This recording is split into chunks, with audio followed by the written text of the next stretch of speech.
നാളെ മാറ്റാൻ ഇന്നൊരു തീരുമാനം മതി. ആദ്യപടി ഇവിടെ നിന്ന് തന്നെ തുടങ്ങാം. ഇനി യാത്ര തുടങ്ങാം നിങ്ങളുടെ സ്വപ്ന കരിയറിലേക്ക്. Chithra women's academy. Your first step to a successful career starts here. Chithra women's academy, SMP junction, Shoranur, opposite private bus stand, Pattambi.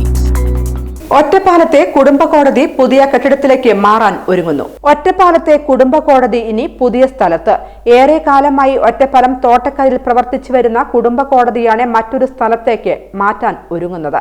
തോട്ടക്കരയിലെ നിലവിലെ സ്വകാര്യ കെട്ടിടം മഴ പെയ്താൽ ചോർന്നൊലിക്കാൻ തുടങ്ങിയതോടെ ഇവിടെയുള്ള പ്രവർത്തനം ഏറെ ബുദ്ധിമുട്ടിലായി. കോടതി മുറികളിലും ഓഫീസ് മുറികളിലും മഴവെള്ളം നിറഞ്ഞു നിൽക്കുന്ന സാഹചര്യം, കൂടാതെ രേഖകൾ നനയാതെ സൂക്ഷിക്കാനുള്ള ബുദ്ധിമുട്ടും ഇലക്ട്രിക് ഷോക്ക് ഏൽക്കാനുള്ള സാധ്യതയും കൂടുതലായതോടെയാണ് മറ്റൊരു സ്ഥലം കണ്ടെത്താൻ തീരുമാനമായത്. ഒറ്റപ്പാലം റെയിൽവേ സ്റ്റേഷൻ റോഡിലെ ഒരു സ്വകാര്യ കെട്ടിടത്തിലേക്കാണ് മാറ്റുന്നത്. 3 നില കെട്ടിടത്തിൽ ഇതിന്റെ സജ്ജീകരണങ്ങൾ ഒരുക്കുന്ന പ്രവർത്തികൾ നടന്നുകൊണ്ടിരിക്കുകയാണ്.